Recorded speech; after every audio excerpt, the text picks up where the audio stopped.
Right then, so the final part of managing a project is really the evaluation of it.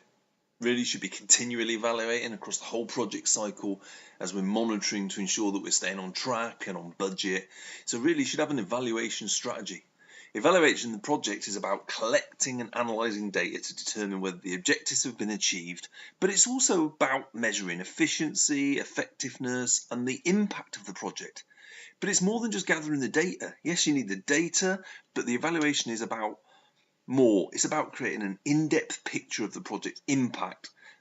That's going to provide resources for new projects, for future projects. It's going to help the organisation take stock of its wider work and make improvements. And it can also support a case for generally strategic planning and decision making.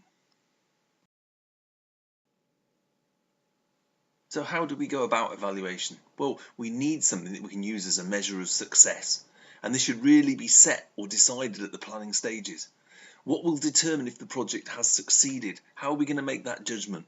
It'll possibly be linked to the outcomes or the objectives set in the project plan, but we'll need a form of measure to which we can come to some sort of informed decision based on the information we've collected. And then we can use that to justify. And that data that we use could be quantitative or it could be qualitative. And we'll look at that more in a minute. So once we've decided on our measures of success, or to help us decide on our measures of success, we're going to have to look at what information, what data we'll have that can meet those requirements. And it could be quantitative, such as KPIs, project objectives or outcomes, the difference made, the improvements, say productivity, sales, or it could be qualitative. It could be around feedbacks and opinions from stakeholders, feedback from the project team. It could be satisfaction surveys. It could be face-to-face interviews. But whichever one we're going to use, we're going to have to decide what the key features are in that information that can meet with our measures of success. So let's just have a look at some of the key features of these things we could use to measure our success. KPI is the first. They need to be agreed at the beginning because there needs to be a baseline. We can't go setting these halfway through, and any changes that happen to the project need to be recorded because obviously they're probably going to have an impact on the KPIs.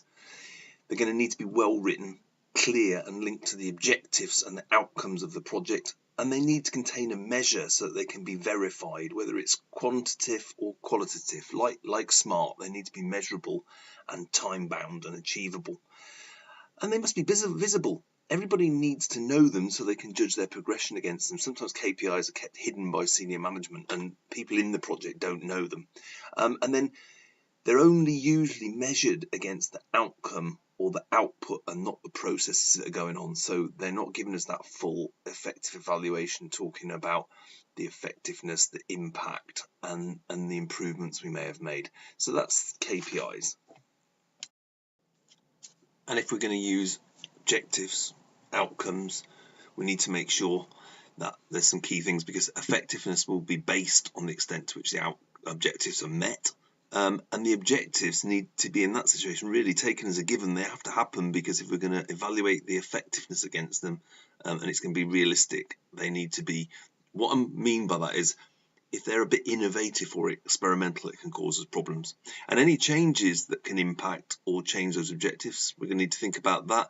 And the impact of the project, the judging the worth of it is going to have to be based on the outcomes, not the objectives, obviously. And how will we measure those outcomes? Is it clear? Is it something that's within the scope or the schedule, or is it going to be something a little bit intangible? We can use a measure of the difference or the improvement the project's made. That's better for things such as judging the impact rather than outcomes and meeting objectives. But it can be subjective and hard to measure because some of it can be intangible, as we've talked about. We must have an agreed baseline that we're going to be measuring against, and that needs to be set at the beginning, otherwise we can't judge the difference or improvement. And the problem is the focus is usually only on the outputs and the outcomes, the products from a project, and not the processes getting to it. So if we're going to use the difference and improvement, we need to make sure we've put that into our strategy. We can use feedback feedback, but by its nature it's going to be qualitative, and it'll be from a specific perspective. So if it's from a project team member, it'll just be, if you've used Agile, for example, as we looked at in the methods, it'll just possibly be from what they've seen in their iterations, not the full picture. And it can be misunderstood by the person reading it. It's quite easy to read someone's feedback and be biased, even if it's an unconscious bias towards the project being good or bad. So can give us problems. We've then got interviews. Good because they're focused and controlled. They're face-to-face, real-time, so there can be investigatory questions. So if the person you're interviewing doesn't understand what you're talking about, you can delve into it in more detail, or you can delve into it. It's still qualitative, very opinion-based, but because you're there, you can read more than what you would see in a feedback, but can be very time-consuming. And finally, just consider surveys. They're going to be limited by the quality of the questions, and that might sound strange, but how they're written, whether they're multiple choice, whether they're free scope, and you're limited to the areas in the questions if they're written. They can be time consuming to collect, and the response to the issues and what's in them, collecting them back from people, and also people can be nudged or influenced by the way the questions are written.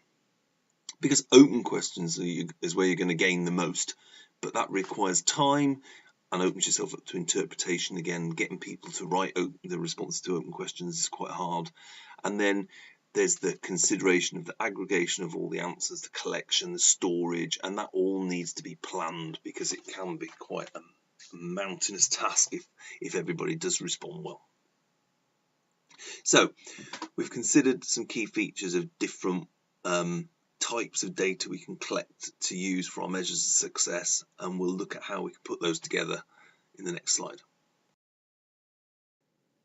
And the process of completing the evaluation is a bit like a journey, and the first thing we need to do at that beginning is just review the situation. By that I mean, what was our strategy and our plan? Now that the project's finished, we can start to evaluate. Do we know what we're trying to achieve, to do, and what were our measures for success? So it's about making sure we know what we're doing and where we're going. The next stage was gathering the evidence. And this should have been ongoing, but we want to check that we've got evidence of short, medium and long-term successes, and that we've got different types of evidence. So it's some of it qualitative, some of it quantitative. We know what our baseline was, so we can see how things have changed, and we've got some sort of systems in place to judge it and to store it and to use it. It's regular, we've not just collected at the end, and it shows us what, when and how. And is there any additional information that we hadn't thought of at the beginning that we've now got or that we can gather? The next stage is to start analysing what we've collected. And this shouldn't have started. This shouldn't just be starting now. This should have been an ongoing process. We shouldn't have really waited. But we now need to really be looking at the key information and look at what it is telling you. The information you've gathered, does it tell you that you've reached goals? Does it highlight achievements? Does it measure against the baseline? Does it show up any problems or issues that were tackled? And remember to look out for outcomes that are both desirable and undesirable. You're not just looking for the good stuff. However, you need to use the information where it's relevant and not just have information for the sake of it, because sometimes there can be too much information and that can just overwhelm and confuse matters. It's often at this period there's not enough time allocated. People think, oh, the project's finished now, and everyone starts dispersing and celebrating. But this is where we need to gather insights from all the stakeholders while it's still fresh in their mind, and it's vital that we collect all this information. And then it's time to spend some time making sense of what we found out. What have we learned? And sometimes the successes are not as valuable as the issues or the areas where we didn't succeed. There could be a variety of explanations, and these need to be expanded on, and these need to be retained for future projects. There'll be an evaluation report, benefits review, issues log, and these are all useful. And then it's about sharing all that information. Sharing the findings is probably the most important thing for the organisation as a whole, as it will help others in other projects, it will help people associated with other areas that were noted. help people recognise those problems and issues, and they can be prevented from happening in everyday business or from other future projects. If everyone learns from the mistakes that have been made, or picks up on the successful ideas, then your evaluation's been a success. Remember that sharing the findings is not just an opportunity to look at the problems, it's an opportunity to celebrate the successes as well, but also to learn from the difficulties. So we need to store all the project information as part of the final bit of our evaluation. Make sure it's all pulled together and kept, because it's going to be useful for a future reference. Right then, so that's come to the end of this content. We're just going to do a quick activity before you move on to doing your unit assignment.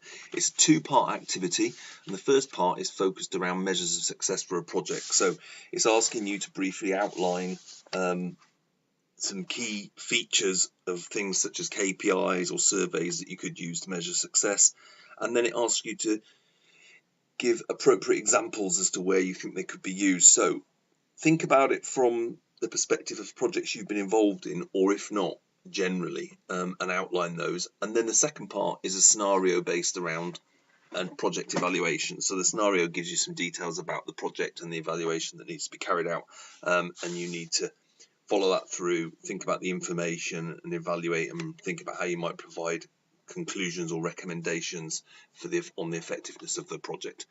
Once you've done that and uploaded that, you can move on to the unit assignment.